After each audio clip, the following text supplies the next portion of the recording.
no existe una región, no existen países en otra región en el mundo que tengan mayores niveles de inseguridad y mayores niveles de violencia, sobre todo considerando que esta región no está en guerra, es decir, es una región que en general ha solucionado los distintos conflictos por vías pacíficas. Y esto nos está diciendo que fundamentalmente el tema de la violencia y de la inseguridad está vinculado a la violencia común, al narcotráfico y a ciertos circuitos de violencia que están más vinculados a una lógica de falta de oportunidades, de inequidad social y económica, que a otros aspectos que inciden sobre estos fenómenos de la inseguridad y la violencia. Por otro lado, una característica que aparece en los distintos informes de organismos internacionales en la región es lo que se denomina la deslegitimidad institucional. Es decir, cada vez menos los mexicanos, los latinoamericanos, creemos en las instituciones, cada vez menos creemos en las democracias, creemos muy poco ya en los partidos políticos, en estas herramientas institucionales que permitían de alguna manera creer en un proceso democrático, y esto obviamente tiene graves incidencias. Un dato casi del año último, 2015-2016, nos indica, por ejemplo, que 6 de cada 10 mexicanos piensan que lo que estamos viviendo hoy en la actualidad no es una verdadera democracia. Y finalmente, una característica de la realidad de hoy es lo que se denomina la cultura del virreinato. El virreinato es algo que ha venido siendo analizado con distintos nombres. El virreinato se conoce en México, que en definitiva son unas formas de asumir la vida por parte especialmente de jóvenes, adolescentes, que está caracterizada por la frivolidad, la ostentación, la corrupción, la impunidad y la discriminación. Esta concepción de que todo vale, de que no hay ninguna consecuencia frente a un acto que yo genere, y la impunidad es absoluta si yo tengo dinero, si yo tengo influencias y si yo tengo capacidad de consumo. En ese sentido, esta concepción del virreinato, esta concepción, esta característica o construcción cultural que se ha generado en América Latina en los últimos años, de alguna manera está también describiendo la realidad de muchos jóvenes y muchos adolescentes en la región. Estos elementos ustedes se preguntarán, ¿y qué viene al caso cuando estamos hablando de cultura y desarrollo? Pues estas características, estas 6 características que inicialmente señalaba, son las características de lo que se podría denominar el modelo actual de desarrollo en América Latina. Modelo actual que, por cierto, no se diferencia mucho de un país a otro, porque muchas de estas características incluso están presentes en países que supuestamente han construido a través de ciertos procesos, digamos, políticos progresistas, han construido una nueva forma de establecer las democracias en sus respectivos países. En ese sentido, es muy importante partir de estas características, de estos elementos, para preguntarnos entonces, ¿y qué es lo que está sucediendo desde la cultura? ¿O cómo podemos trabajar desde la cultura, quienes estamos trabajando en estos temas de proyectos sociales, proyectos culturales, que estamos trabajando con artistas, con promotores, con gestores culturales, que estamos trabajando desde una perspectiva de la diversidad y donde lo multicultural y lo intercultural son aspectos centrales y fundamentales para poder justamente replantear un modelo de desarrollo, una realidad como la que estamos viviendo en nuestros países, en México y en el conjunto de países de la región. Y en este sentido es muy importante entonces hacer como una suerte de reflexión sobre el propio concepto de desarrollo. El mismo concepto de desarrollo se ha agotado, ya muchos teóricos, muchos investigadores, pero también muchas organizaciones de la sociedad civil y de ciertos ámbitos, no solamente de la academia, sino de la realidad social, de la intervención social, están planteando que el propio concepto de desarrollo está agotado, que hay que volver a repensar aquello que entendemos por crecimiento económico, aquello que entendemos por desarrollo humano o desarrollo humano sustentable, y comenzar a pensar en alguna idea, algún nombre, alguna categoría que desde nuestra perspectiva puede ser superador, puede ir más allá, justamente a replantear que una nueva configuración social, unas nuevas relaciones, una nueva visión, una nueva sueño social, una nueva utopía concreta social es posible en nuestros países. En unos lados se podrá denominar el buen vivir, como lo llaman nuestras comunidades indígenas andinas en América del Sur. Otros, como llaman por ejemplo los Aymara, el Sumacamaña, que en general parece que este concepto del buen vivir existe en varios países, en varias regiones del mundo y especialmente de América Latina, en comunidades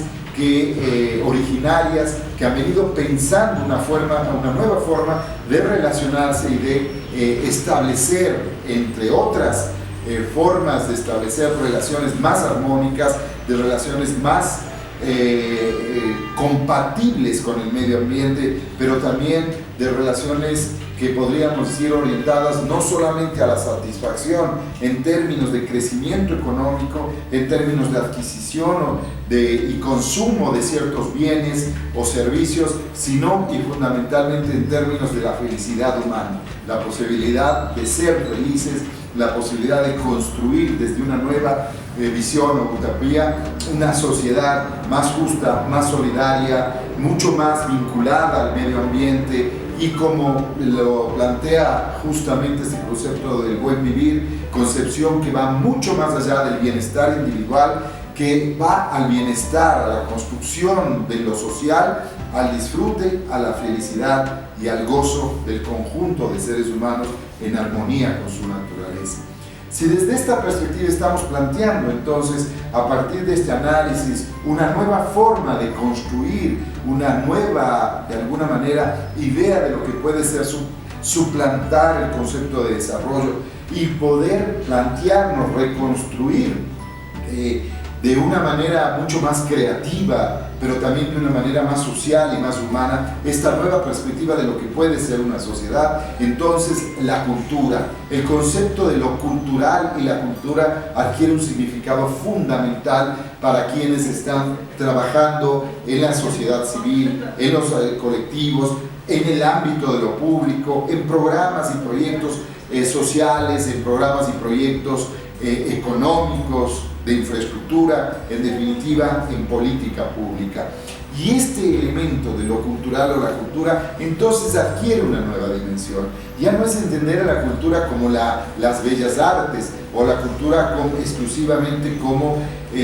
las expresiones artísticas, como la danza, el teatro, la música, etcétera, que por supuesto son manifestaciones de lo cultural, pero implica fundamentalmente, y va mucho más allá, lo que se denomina la construcción social identitaria del individuo subjetivamente, pero también del colectivo, de los grupos sociales. No existe ningún grupo social que no tenga cultura. La cultura es la forma de posicionarse en el mundo, de expresarse, de manifestarse por parte de un individuo y de una sociedad. En ese sentido, el concepto de cultura va mucho más allá que simplemente una dimensión del desarrollo. La cultura es fundamentalmente un conjunto de expresiones y manifestaciones que hacen que un individuo y un grupo social sea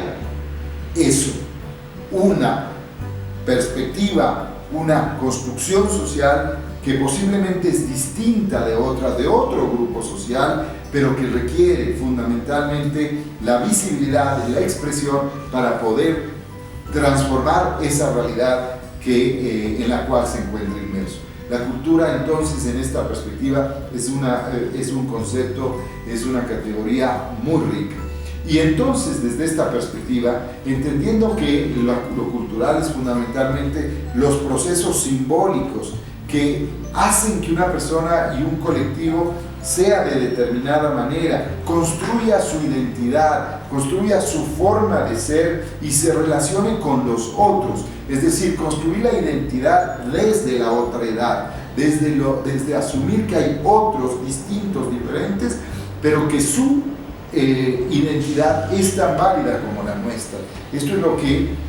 en definitiva tiene mucho que ver y está muy vinculado a lo que se denomina la intersubjetividad o la interculturalidad. La interculturalidad no es solamente la aceptación de grupos diversos de la sociedad. La interculturalidad no es solamente decir este país es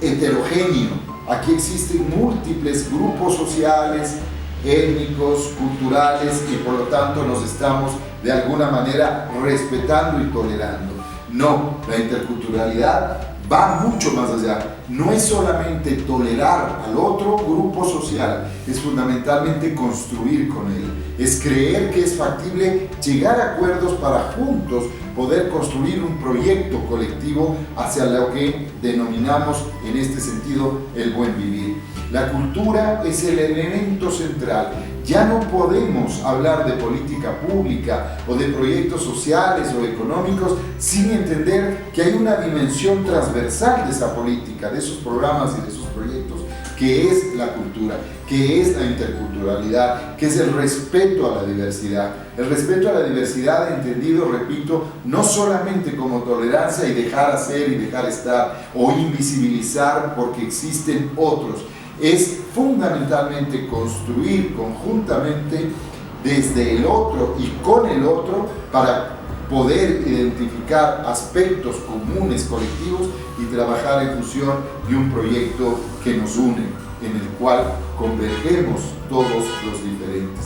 Y es en este sentido que queremos trabajar. ¿Cómo podemos construir proyectos sociales, educativos? ¿Cómo podemos construir proyectos económicos de infraestructura si no reconocemos primero que fundamentalmente alrededor, en la base de esos proyectos, están comunidades, están distintas culturas e identidades interactuando y que requieren no solamente ser reconocidas, sino que requieren participar de manera absolutamente activa en el diseño, en la planeación, en la ejecución y en la evaluación de esos proyectos, de esas políticas.